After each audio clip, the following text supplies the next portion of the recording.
দেশের বিভিন্ন স্থানে সভা সমাবেশ মানববন্ধন সহ নানা ঘটনার আরো খবর জানাচ্ছেন আবরার মাহি। রাজবাড়ীর কালোখালীতে চায়না দুয়ারি কারখানায় অভিযান চালিয়ে ৫ লাখ টাকা মূল্যের চায়না দুয়ারি তৈরির মেশিন ও সুতা এবং অসংখ্য দুয়ারি জব্দ করে তা আগুনে পুড়িয়ে দেওয়া হয়। নয়াবাড়ী মৌজায় ময়মনসিংহের দক্ষিণ গফরগাঁও উপজেলা প্রশাসনিক কার্যক্রম বাস্তবায়নের দাবিতে বিক্ষোভ মিছিল অনুষ্ঠিত হয়েছে। রাজবাড়ীর পাংশায় বাল্যবিবাহ, মাদক ও সাইবার আসক্তি প্রতিরোধে শিক্ষার্থীদের সঙ্গে ওসির মতবিনিময় সভা অনুষ্ঠিত হয়। আপনাদের সকলের কাছে এইটা রংপুরে পীরগঞ্জে একটি সড়কের স্থলিংকরণ কাজের উদ্বোধন করেন রংপুর ৬ আসনের সংসদ সদস্য মোহাম্মদ নুরুল আমিন। সুনামগঞ্জে শিশু শিক্ষার্থীকে ধর্ষণ চেষ্টার অভিযোগে গ্রেফতার হওয়া যুবকের কঠোর শাস্তির দাবিতে মানববন্ধন করেছেন বিদ্যালয়ের শিক্ষক শিক্ষার্থী ও এলাকাবাসী।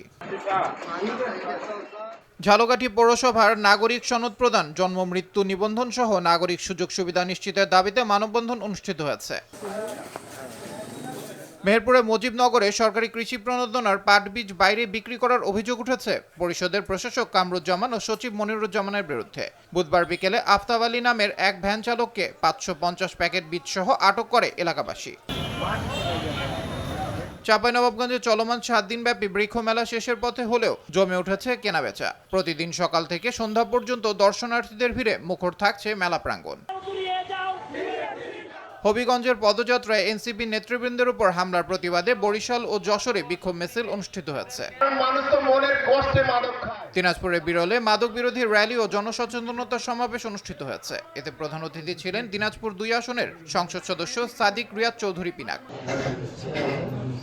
ঝালকাঠিতে বিশেষ চাহিদা সম্পন্ন শিক্ষার্থীদের মাঝে অ্যাসিস্টিভ ডিভাইস বিতরণ করেন ঝালকাঠি ১ আসনের সংসদ সদস্য মোহাম্মদ রফিকুল ইসলাম জামাল।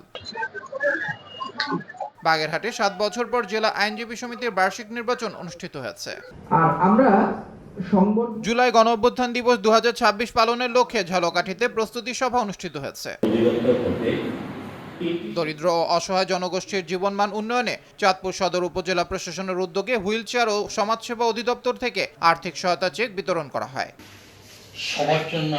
নড়াইলে জেলার দুস্থ ও সুবিধাবঞ্চিত সংস্কৃতিসেবী এবং বিভিন্ন সাংস্কৃতিক প্রতিষ্ঠানের মাঝে জাতীয় সংস্কৃতির উন্নয়ন ফান্ড থেকে অনুদানের চেক বিতরণ করা হয়।